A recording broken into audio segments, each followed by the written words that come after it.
Сәлем құрметті оқушылар, сіздермен бүгін 3-ші сыныптың 125-ші сабағын бастаймыз. Сабақтың тақырыбы жазбаша көбейту және бөлу алгоритмін қолдану. Бірінші есепте. Өрнектерді жауабымен сәйкестендірсең, шығармалардың авторларын білетін боласың. Сен бұл авторлардың шығармаларын оқыдың ба? Мұзафар Әлімбаев, ақын, әдебиеттанушы, аудармашы, балалар жазушысы. Ермек Өтетілеуұлы, ақын, аудармашы, балалар жазушысы. Бұл жерде Мұзафар Әлімбаевқа байланысты 127 деген жауап сәйкес келуі керек. Ал Ермек Өтетілеуұлына 916 деген жауап сәйкес келуі керек. Яғни қазір осы жердегі өрнектің мәнін анықтаған кезде осы жауаптың қайсысы анықталады, сол еңбек осы автордың еңбегі болып есептеледі. Мысалға біріншісі 458-ді 2-ге көбейтеміз, сонда 916 болады.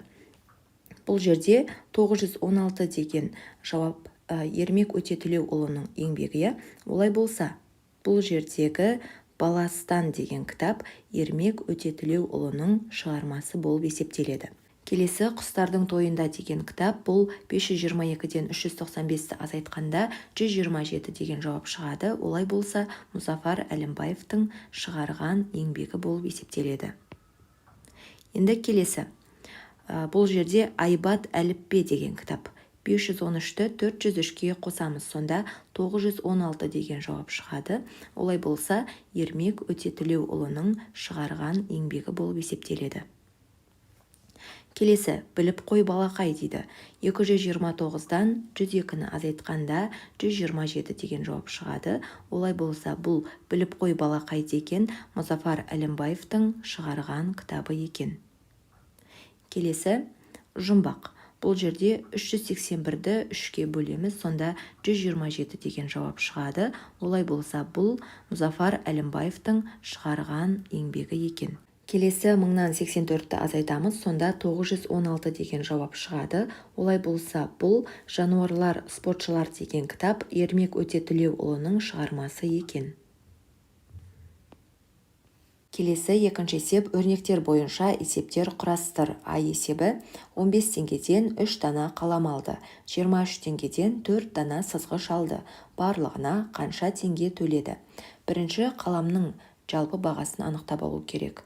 Ол үшін 15 теңгені 3-ке көбейтеміз. Себебі 15 теңгелік қаламнан 3 алады. Және оған қосамыз, сызғыштың бағасын анықтаймыз. 23 теңгеден 4 алады. Сонда қаламның жалпы бағасы 45 теңге болады. Яғни 3 қалам 45 теңге. Ал 4 сызғыш 92 теңге болады. Барлығына 137 теңге төлейді.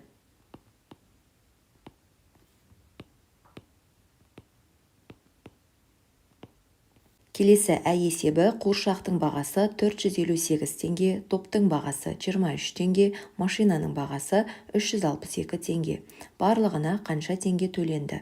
Ол үшін барлығын қосу керек. Сонда 458 теңгеге 362 теңгені қосамын, және де 23 теңгені қосамын. Сонда барлығына төленген баға анықталады. 843 теңге болады. Жауабы барлығы 843 теңге. Келесі Б есебі, Арманның 1000 теңгесі болды, ол 15 теңгеден 5 дәптер сатып алды. Қанша теңгесі қалды? Ол үшін барлық ақшасынан алып тастаймыз. Яғни 1000 теңгесі болған еді, одан алып тастаймыз дәптердің жалпы бағасы. Яғни 15 теңгеден 5 дәптер сатып алады. Сонда 15 теңгені 5-ке көбейтеміз. Сонда 1000-нан азайтамыз. 15-ті 5-ке көбейтсем 75 болады. 1000-нан 75 теңгені азайтамын. 925 теңгесі қалады. Жауабы 925 теңге қалды.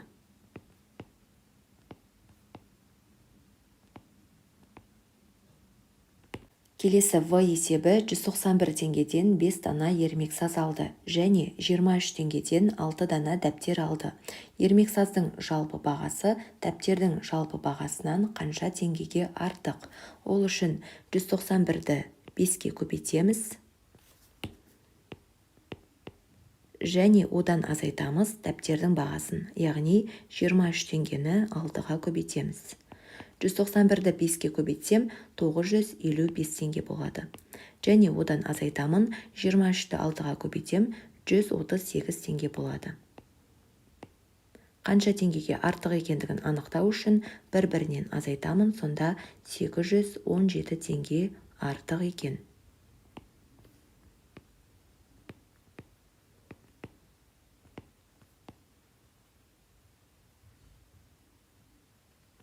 Келесі үшінші есеп өрнектерді құрастыр және жаз. Олардың мәнін тап. А есебі 202 және 4 сандарының көбейтіндісін 2 есе кеміт. Олай болса бірінші 202-ні 4-ке көбейтіп аламыз.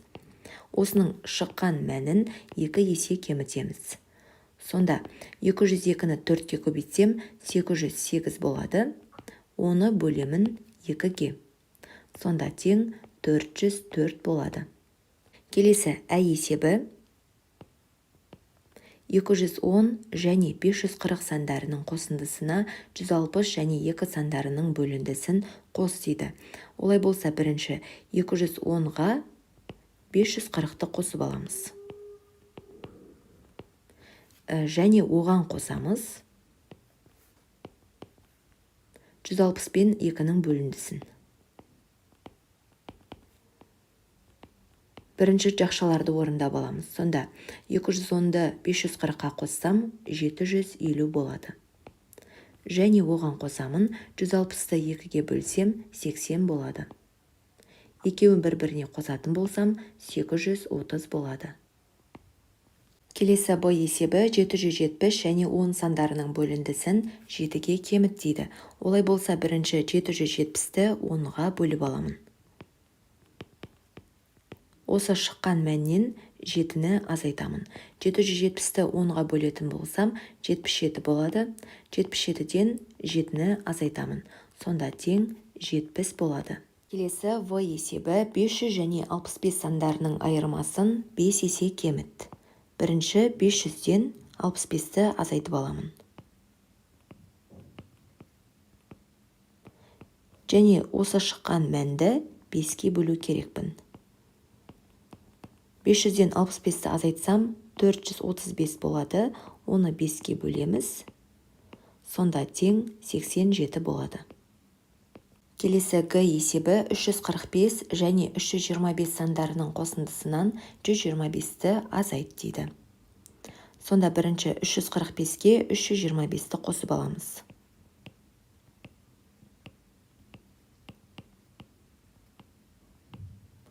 Осы мәннен 125-ті азайту керек. Бірінші 345-ке 325-ті қоссақ 670 болады. Одан азайтамыз 125-ті. Сонда тең болады 545-ке. Келесі төртінші есеп есептерді шығар. А есебі дүкенде аудио кітаптар жазылған 90 диск пен балалар әндері жазылған 65 диск 5 сөреге тең бөлініп қойылды. Әр сөреге неше дискіден қойылды?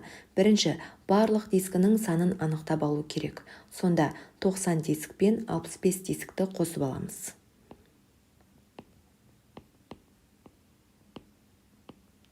Сонда барлығы 155 диск болады. Енді осы 155 дискті теңдей 5 сөреге бөліп қояды. Сонда 155 дискіні 5-ке бөлеміз. Сонда әр сөреге 31 дисктен қойылады. Жауабы 31 диск. Келесі ә есебі дүкенде 3 сөренің әр қайсысына балалар фильмдері жазылған 16 диск және 3 сөренің әр қайсысына аудио кітаптар жазылған 14 диск қойылды. Сөрелерде барлығы қанша диск бар? Сонда 3 сөренің әр қайсысында 16 дискіден, яғни балалар фильмдері бар. Олай болса 16-ны 3-ке көбейту керекпіз. Және оған қосамыз. 3 сөренің әр қайсысында 14 дискіден аудио кітаптар бар. Олай болса 14-ті 3-ке көбейтеміз. Сонда 16-ны 3-ке көбейтсек, балалар фильмдерінің саны шығады. 48 болады. Оған қосамыз. 14-ті 3-ке көбейтеміз. Сонда барлығы 42 аудио кітаптар бар. Барлық дискінің санын анықтау үшін екеуін қосамыз, сонда 90 диск болады. Жауабы барлығы 90 диск.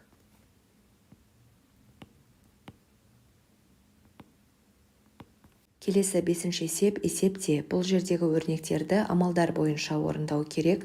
Бірінші өрнектегі бірінші амал бұл жақшаны орындау керек. Яғни 501-ден 73-ті азайтамыз, сонда 428 болады. Енді осы 428-ді 2-ге бөлеміз, сонда 214 деген жауап шығады. Олай болса 214 болады деп жазамыз. Келесі өрнекте бірінші амал жақшаны орындаймыз. 442-ден 352-ні азайтамыз, сонда 90 болады. Одан кейін осы 90-ды 2-ге көбейтеміз, сонда 180 болады. Жауабы 180 болады. Келесі өрнекте бірінші қосу амалы орындалады, яғни 457-ге 129-ды қосамыз, сонда 586 болады. Енді екінші амал 586-ны 2-ге бөлеміз, сонда 293 болады. Есептің жауабы 293. Келесі өрнекте бірінші көбейту амалы орындалады. Сонда 134-ге 3-ті көбейтеміз, сонда 402 болады. Келесі екінші амал бөлу амалы болады. 474-ті 6-ға бөлеміз, сонда 79 болады. Және де үшінші амал екеуін қосамыз, сонда 402-ге 79-ді қосамыз, 481 болады. Жауабы 481. Келесі есепте бірінші қосу амалы орындалады. 58-ге 208-ді қосамыз, сонда 266 болады. Енді екінші амал 266-ны 3-ке көбейтеміз, сонда 798 болады. Енді келесі өрнекте бірінші көбейту амалы орындалады, яғни 119-ға 2-ні көбейтеміз, 238 болады. Екінші амал бөлу амалы болады. 725-ті 5-ке бөлемін, сонда 145 болады. Үшінші амал қосу амалы болады. Сонда екеуін қосамыз, 383 болады. Өрнектің жауабы 383. Келесі 6-шы есеп, фигураның боялған бөлігінің ауданын тап. А есебіне қарайтын болсаңыздар, бұл жерде боялған бөлігі 3 бұрыш болып тұр, яғни 4 бұрыштың тең жартысы. Олай болса, бірінші 4 бұрыштың ауданын тауып алу керек. Ұзындығы 9 см, ені 6 см, яғни ол В тең болады 6 см-ге. Енді бізге 4 бұрыштың ауданын тауып алу керек. Ал оның ауданы А көбейту В. Бұл дегеніміз 9-ды 6-ға көбейтеміз. Сонда тең болады 54 см квадрат. Енді бізге осының тең жартысын табу керек, яғни 3 бұрыштың ауданы. Бұл дегеніміз 54 см квадратты 2-ге бөлу деген сөз. Сонда 3 бұрыштың ауданы 27 см квадрат болады.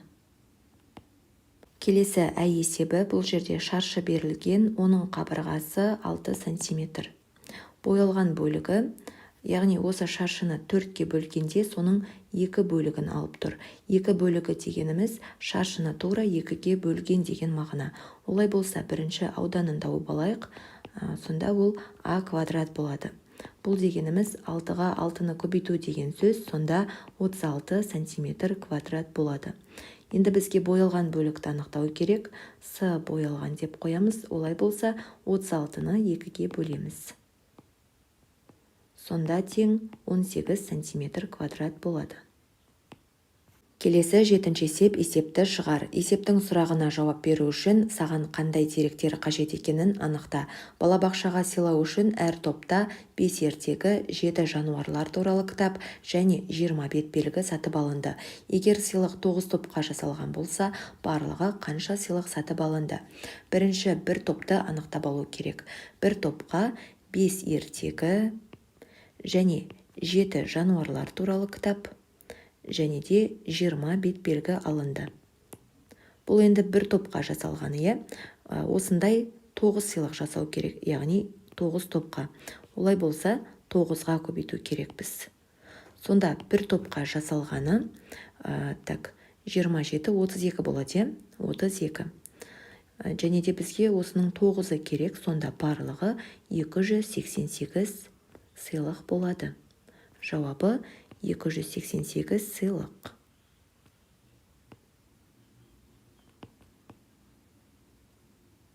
Келесі 8-ші есеп А есебі. Кесте бойынша есеп құрастыр және шығар. Қуыршақтың бағасы 42 теңге, ал оның жалпы құны 84 теңге болды.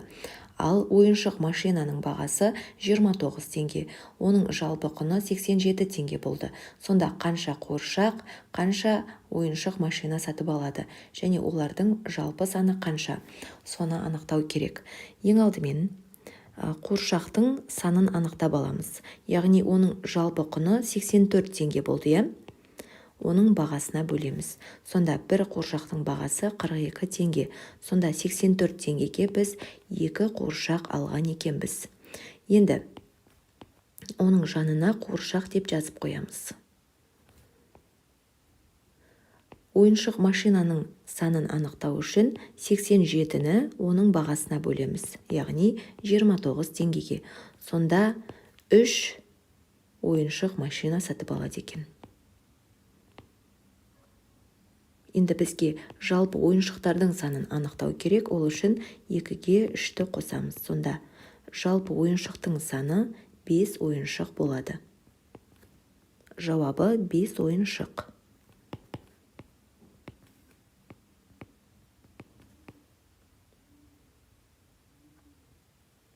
Келесі Ә есебі. Шешуі дәл осындай болатын есеп құрастыр. Қаламның бағасы 35 теңге, ал оның жалпы құны 280 теңге. Дәптердің бағасы 30 теңге, оның жалпы құны 210 теңге. Сонда қанша дана қалам және дәптер сатып алады? Бірінші қаламның санын анықтаймыз. 280-ді 35 теңгеге бөлеміз. Сонда 8 дана қалам. Енді дәптердің санын анықтау керек, ол үшін 210 теңгені 30 теңгеге бөлеміз. Сонда 7 дана дәптер. Енді екеуінің санын анықтау керек, 7-ге 8-ді қосамын, сонда барлығы 15. Жауабы 15 дана. Міне, құрметті достар, біздің бүгінгі сабағымыз аяқталды. Келесі сабақтарды көру үшін каналға тіркелуді ұмытпаңыздар.